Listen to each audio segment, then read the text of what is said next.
Baik,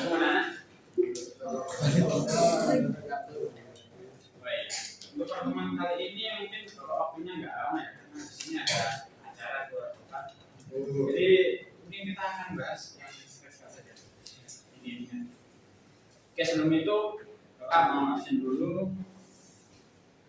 Mas Hilmi, Mas Arya, Mas Ahmad, Mas Mubas, baik, Mbak Kali, Mbak Ani, baik. Oke, untuk pertemuan kali ini kita akan membahas apa itu suhu dan kawat. Mungkin di sini ada yang tahu apa itu suhu? Bukan. Jadi kita akan bahas suhu ya. Pertama itu suhu.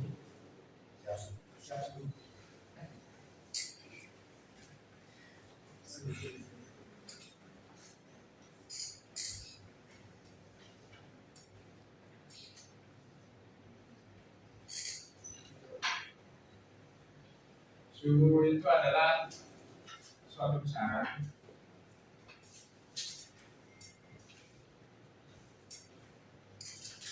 yang menyatakan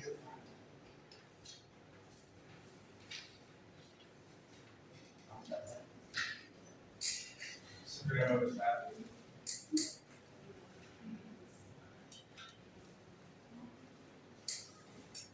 panas.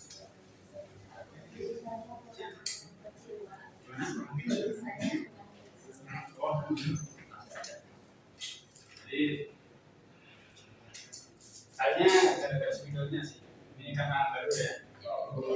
Jadi kecil banget. Itu seberapa besar panas atau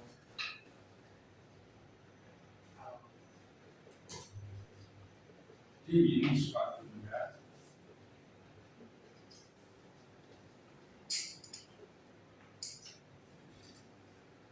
terhadap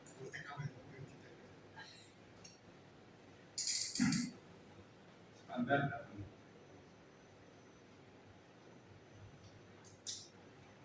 Jadi suhu itu adalah suatu besaran yang menyatakan seberapa besar panas atau dingin suatu benda terhadap standar tertentu.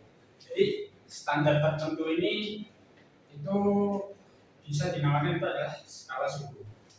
Nah, skala suhu itu kalau terdapat di alat ukur suhu yang bernama termometer itu adalah ukuran dari titik beku hingga titik gigi. Jadi alat ukur dari suhu itu adalah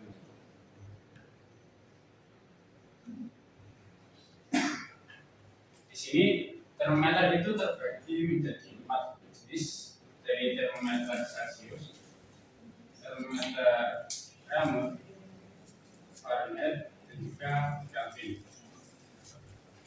Jadi tiap termometer ini memiliki skala suhu yang berbeda-beda dengan titik beku dan titik yang berbeda juga.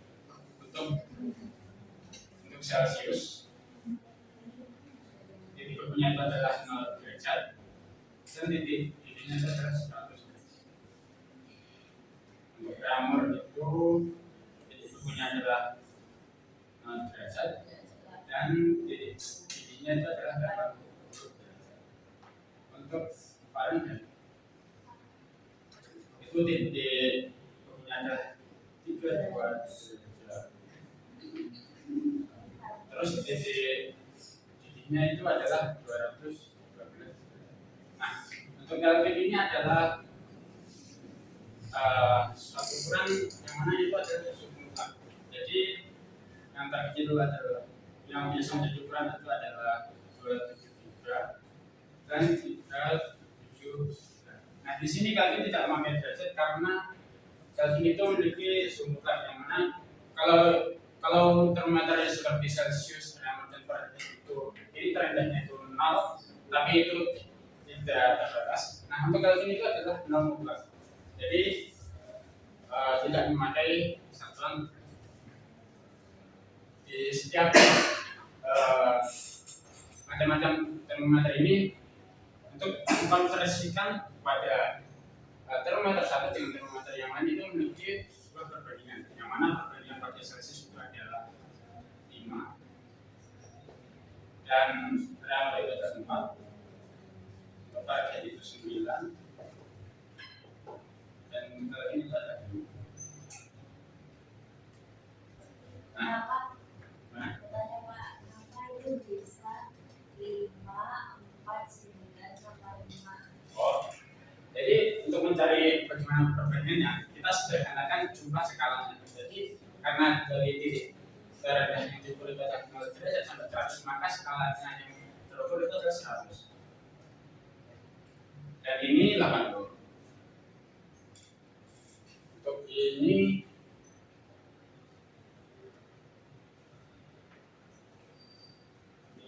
berapa ya?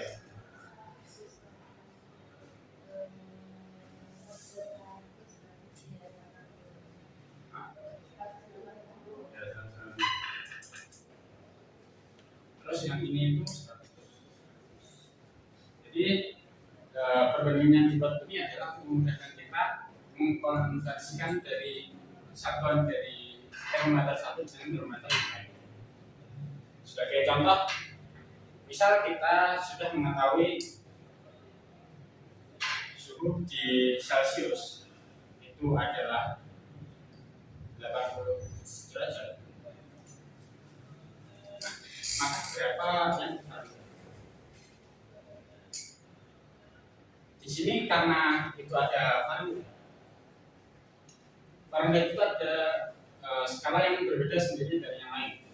Karena titik terendahnya ini 0 dan ini 9, maka yang Fahrenheit ini nanti ditambahkan dengan notasi plus minus 2 derajat. Oke, jadi di sini untuk mencarinya itu adalah Fahrenheit dibanding Celsius itu adalah 9 banding 5. Terus selanjutnya itu ada dengan 9 per 5 kali jumlah suhu yang sudah diketahui di Celsius sudah ada 80. Dan ini karena konversi dari Celsius ke Fahrenheit, maka kita akan memakai notasi yang plus 32.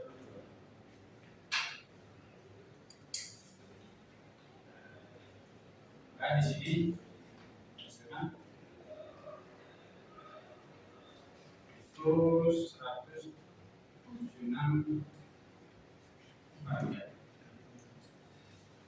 Jadi ketika Celsius bersuhu 80 derajat, maka pada skala Fahrenheit itu sejumlah 176 derajat Fahrenheit. Nah, setiap pemakaian perbandingan skala untuk tiap-tiap termometer, nah, anak-anak bisa membuka pada halaman 50. Di sini dijelaskan Pak dengan cara pengkonversian seperti dari Celsius ke Real itu 45 kali Celsius dan ke Fahrenheit begitu seterusnya hingga karena ingat waktu kita tidak lama ya, jadi mungkin anak-anak bisa mendalaminya sendiri. Nanti apabila bingung bisa. Oke. Terus selanjutnya kita akan membahas apa itu kabel.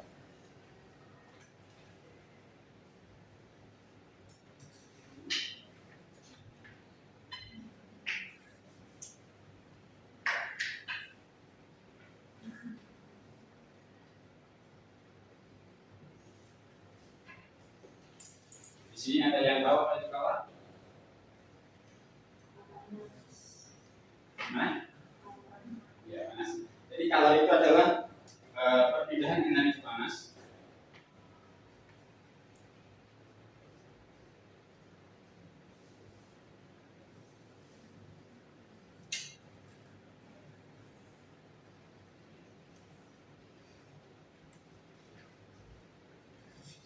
pada benda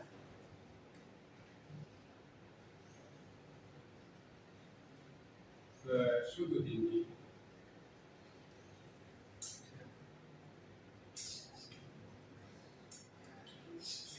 atau benda yang bersuhu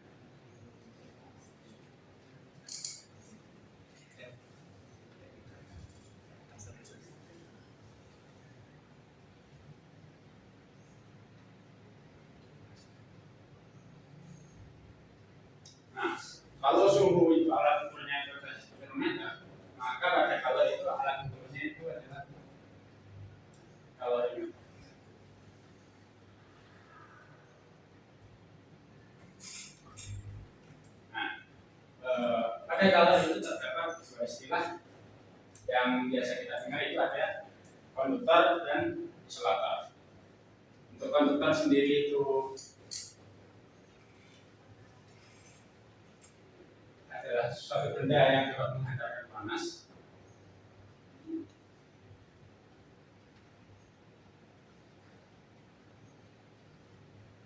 Dan isolator yang menghantarkan panas.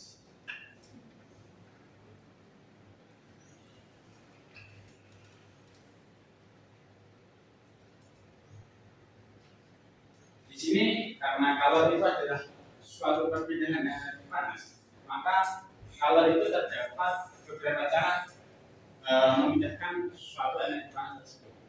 Dan beberapa cara diantaranya itu ada konduksi, konveksi, dan radiasi. Nah,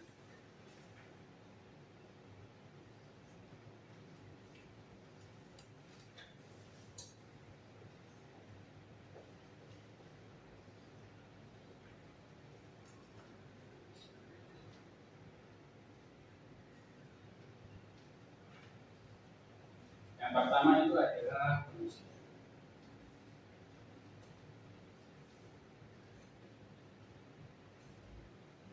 Di sini ada yang tahu apa itu konduksi? Seharusnya ada yang tahu dong. Kelas kan?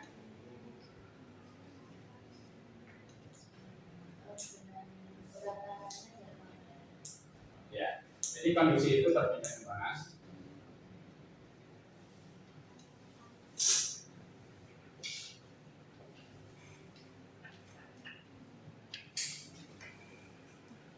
Tanpa disertai perpindahan partikel zat.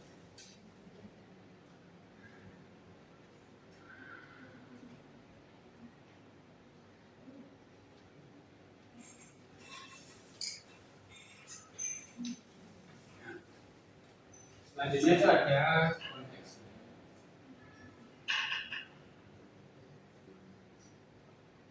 Itu adalah perpindahan panas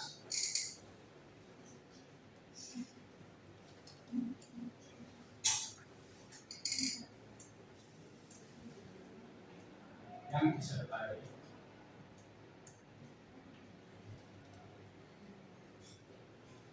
perpindahan partikel zat.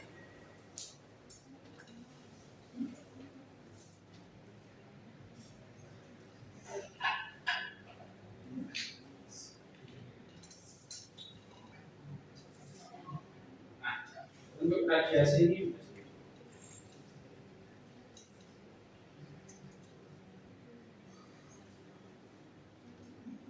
jadi di radiasi itu adalah perpindahan panas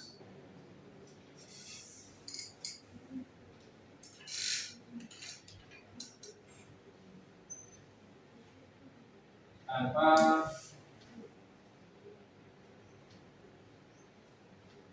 melalui suatu medium apapun.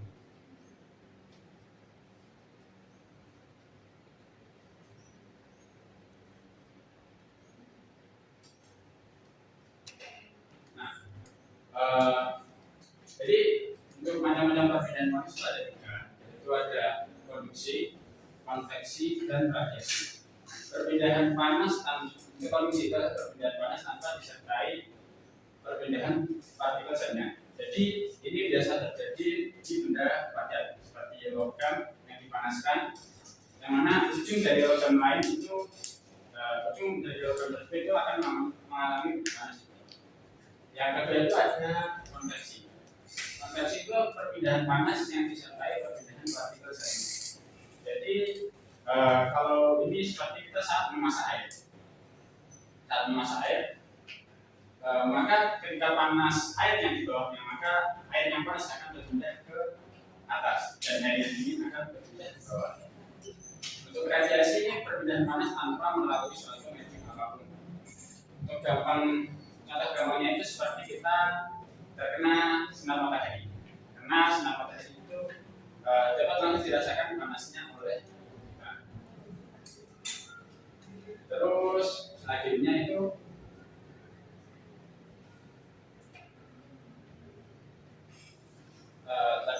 fungsi kalor.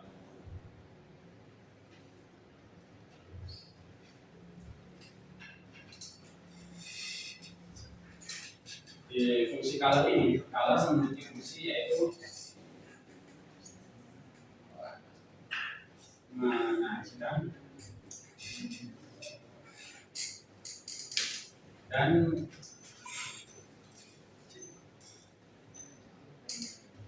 menurunkan suhu.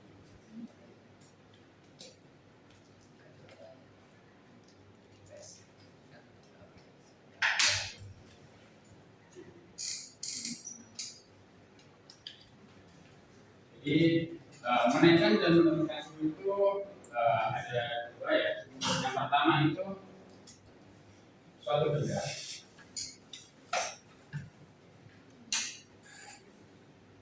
itu melepas kalor.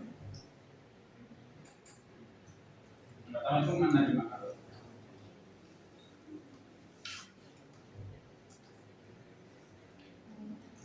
Jadi ketika suatu benda menerima kalor, maka suatu benda tersebut akan mengalami pertambahan suhu, yaitu peningkatan energi panas di dalamnya.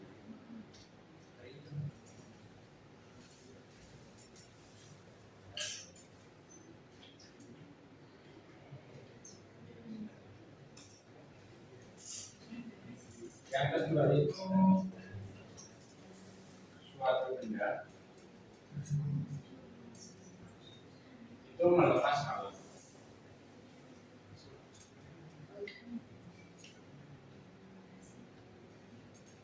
Jadi, pada suatu benda yang melepas kalor, maka benda tersebut akan mengalami penurunan suhu, sehingga energi panas di dalamnya itu akan berkurang. Energi panas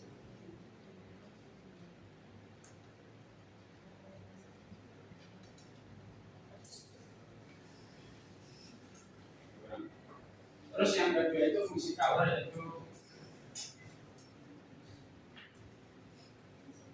merubah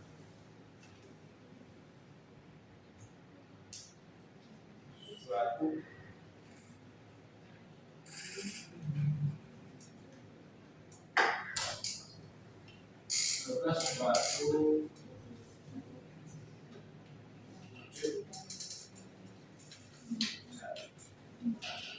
nah, di sini gampangnya itu saya buat sini ya. Ada tiga, yaitu gas, terus cair, dan padat.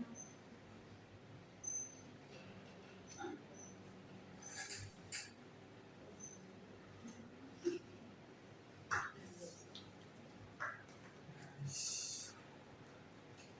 di sini ketika padat menjadi gas itu dinamakan proses apa?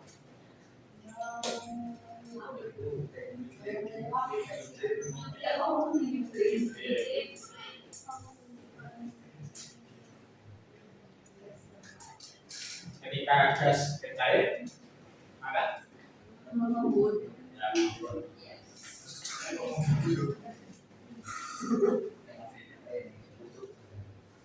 Ketika cair ke padat,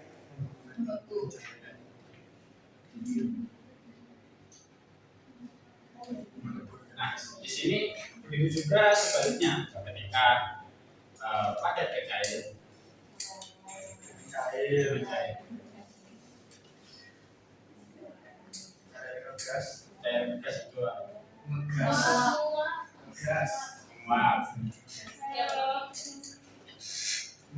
terus gas padat jangan kristal